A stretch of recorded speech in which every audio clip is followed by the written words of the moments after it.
చాలామంది law of attraction classes conduct చేస్తూ ఉంటారు, కానీ రిజల్ట్స్ మాత్రం మీకే ఎక్కువగా వస్తున్నాయి. ఇంకోటి టీటా స్టేట్ మేనిఫెస్టేషన్ అంటున్నారు, దాని గురించి రిజల్ట్స్ వస్తున్నాయని విన్నాను. అది ఏంటి అసలు? ఆ మేనిఫెస్టేషన్ మీరు ఎలా చేస్తారు? మీకే రిజల్ట్స్ రావడానికి కారణాలు చెప్తారా? అందరికీ రిజల్ట్స్ కావాలని అనుకుంటారు, బట్ రిజల్ట్స్ రావాలంటే ఏమి చేయాలో అది చేస్తే మాత్రమే రిజల్ట్స్ వస్తాయి. అయితే చాలా రకాల మేనిఫెస్టేషన్ పద్ధతులు ఉన్నాయి మేడం. అయితే మేము కొత్తగా ఇంట్రొడ్యూస్ చేసిన పద్ధతులు ఏంటంటే టీటా స్టేట్ మేనిఫెస్టేషన్.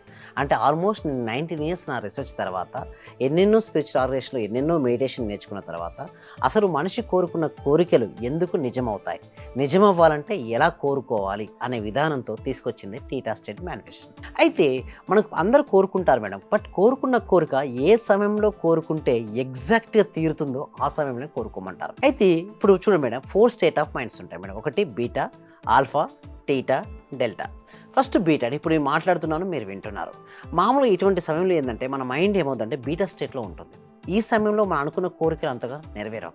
అది ఆల్ఫా స్థితి, అంటే ఉదయం నిద్రలేచిన వెంటనే లేదా రాత్రి పడుకునే పోయే ముందు సహజంగా ఉండే స్థితి ఆల్ఫా. అప్పుడు కోరుకున్న కోరికలు తీరుతాయి. అండ్ స్టార్టింగ్ స్టేట్ ఆఫ్ మెడిటేషన్లో కూడా తీరుతాయి. బట్ ఎప్పుడైతే ఒక వ్యక్తి డీప్ మెడిటేషన్కి వెళ్తాడో అతను అప్పుడు ఏమవుతుందంటే మన కాన్షియస్ మైండ్ అనేది చాలా రిలాక్స్ అవుతుంది. ఎప్పుడైతే కాన్షియస్ మైండ్ చాలా రిలాక్స్ అయిందో సబ్ కాన్షియస్ మైండ్ యాక్టివ్ అవుతుంది.